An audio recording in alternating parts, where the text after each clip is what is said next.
Hello बच्चों, स्वागत है आपका मेरे चैनल अनु हेल्पफुल स्टडी में। आज हम क्लास 6 सामाजिक ज्ञान राजनीतिक शास्त्र का चैप्टर 1 के प्रश्न उत्तर हल करेंगे, जिसका नाम है विविधता की समझ। तो बच्चों, अगर आप मेरे चैनल पर नए हो तो चैनल को सब्सक्राइब कर लेना, बेल आइकन को प्रेस कर लेना, जिससे कि आपको मेरी आने वाली वीडियो की नोटिफिकेशन मिलती रहे। शुरू करते हैं आज की वीडियो। ये अभ्यास के प्रश्न हैं। प्रश्न 1, अपने इलाके में मनाए जाने वाले विभिन्न त्योहारों की सूची बनाइए। इनमें से कौन से त्यौहार सभी समुदाय द्वारा मनाए जाते हैं? तो इसमें जो हमारे इलाके में मनाए जाते हैं त्यौहार, एक तो हमें उनकी सूची बनानी है, और कौन से त्यौहार सभी समुदाय के लोग मनाते हैं, सभी समुदाय द्वारा मनाए जाते हैं, उनकी भी सूची बनानी है। पहले हमारे इलाके में मनाए जाने वाले विभिन्न त्योहारों की सूची इस प्रकार है। तो हमारे इलाके में कौन से त्यौहार मनाए जाते हैं? होली, दिवाली, दशहरा, ईद, बैसाखी, जन्माष्टमी, रामनवमी, गुरुपर्व, तीज, रक्षाबंधन। ठीक है। और क्रिसमस, दुर्गा पूजा, लोहड़ी,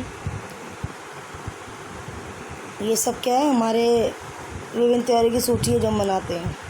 इन त्योहारों में से होली और दिवाली त्योहारों को सभी समुदाय के लोग मिलकर मनाते हैं, क्योंकि होली और दिवाली सभी लोग मनाते हैं। और इसके अलावा राष्ट्रीय नौ जैसे स्वतंत्रता दिवस, गणतंत्र दिवस, बाल दिवस, गांधी जयंती जैसे पर्वों को सभी समुदायों के लोग मिलकर मनाते हैं। आपके विचार में भारत की समृद्ध एवं विविध विरासत आपके जीवन को कैसे बेहतर बनाती है? भारत विविधताओं का देश है। हम विभिन्न भाषाएं बोलते हैं। हमारा खान पान अलग अलग है। हम अलग अलग त्यौहार मनाते हैं और भिन्न धर्मों का पालन करते हैं। यहाँ पे त्यौहार कर देना, ठीक है। जब हम सभी लोग आपस में मिलजुल कर रहते हैं तो इससे हमारा विभिन्न नए रंगों से सराबोर हो जाता है तथा जीवन में रोचकता और समृद्धि आती है।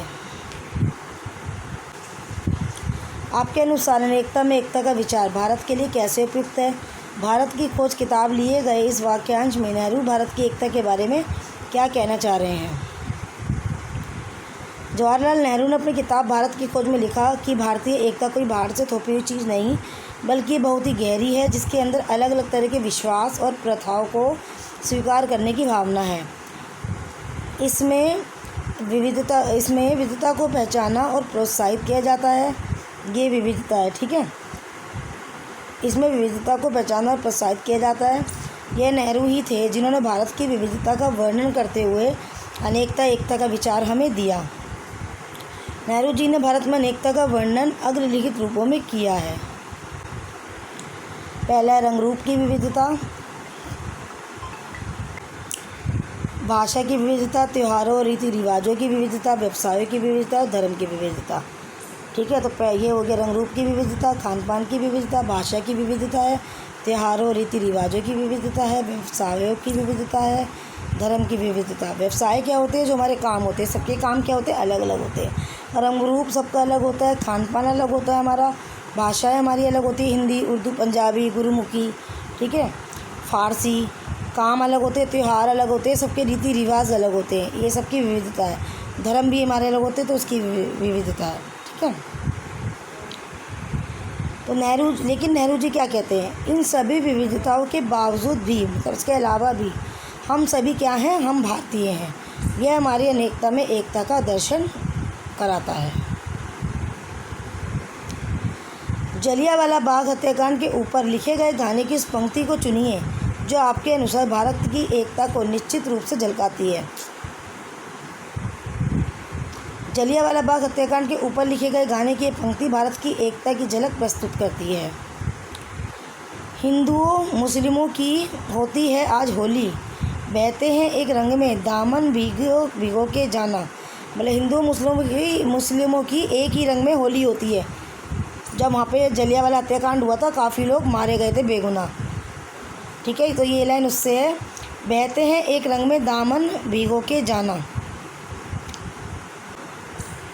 लद्दाख एवं केरल की तरह भारत का कोई एक क्षेत्र चुनिए और अध्ययन कीजिए कि कैसे उस क्षेत्र की विविधता को ऐतिहासिक और भौगोलिक कारकों ने प्रभावित किया है। क्या ये ऐतिहासिक एवं भौगोलिक कारक आपस में जुड़े हुए हैं, और यदि जुड़े हैं तो वो कैसे? हम राजस्थान राज्य का उदाहरण लेते हैं। यह राज्य उत्तर पश्चिमी भारत में पाकिस्तान की सीमा के साथ लगता है। यह एक रेगिस्तानी इलाका है, यहाँ चारों ओर रेत ही रेत है। इस राज्य का पश्चिमी क्षेत्र बहुत ही शुष्क है। वर्षा कम होने के कारण पानी की बहुत कमी है। लोग भेड़ बकरी और ऊँट पालते हैं। ज्वार और बाजरा यहाँ की प्रमुख फसलें हैं। यहाँ की प्रमुख फसलें कौन सी? ज्वार और बाजरा। यहाँ की जलवायु बहुत विषम होती है। दिन बहुत गर्म होते हैं, रातें बहुत ज़्यादा ठंडी होती हैं। और ये क्या है हमारे अति लघु उत्तरात्मक प्रश्न, जो अतिरिक्त प्रश्न होते हैं। नंबर 1, समीर एक जो था वो किस धर्म को मानता था? तो समीर एक जो था वो हिंदू धर्म को मानता था। समीर 2 किस धर्म को मानता था? समीर 2 मुस्लिम धर्म को मानता था। सामाजिक बंटवारे का मुख्य आधार क्या होता है? जातीय व्यवस्था होती है। क्या अनेकता में एकता पाई जा सकती है? हाँ। भारत में कितने राज्य और केंद्र शासित प्रदेश हैं? तो भारत में 28 राज्य हैं और 8 केंद्र शासित प्रदेश हैं। भारत में 2 नवनिर्मित केंद्र शासित प्रदेशों के नाम लिखें। कितने लिख रहे हैं नवनिर्मित केंद्र शासित प्रदेश? 2 नाम लिख रहे हैं। एक तो जम्मू कश्मीर है और एक लद्दाख है। आप भारत के किस राज्य में रहते हो? हरियाणा। तो मतलब आप जहाँ भी रहते हो आप वाला नाम लिखोगे इस पर, ठीक है। क्या 2 भिन्न भिन्न धर्मों के लोग आपस में मित्र बन सकते हैं? हाँ, बिल्कुल बन सकते हैं। क्रिसमस और ईस्टर किस धर्म के लोगों के त्यौहार है? ईसाई धर्म के लोगों के। हिंदू धर्म के 4 त्योहारों के नाम लिखो। तो दीपावली, दशहरा, दुर्गा पूजा, रक्षाबंधन। गुरुपर्व किस धर्म का मुख्य त्यौहार है? सिख धर्म का है। हमारी मातृभाषा कौन सी है? हिंदी। लद्दाख में अधिकतर किस धर्म को मानने वाले लोग रहते हैं? बौद्ध धर्म को। तिब्बत का प्रसिद्ध ग्रंथ कौन सा है? केसर सागा। तो बच्चों, वीडियो पसंद आई हो तो इसे लाइक कीजिए, शेयर कीजिए।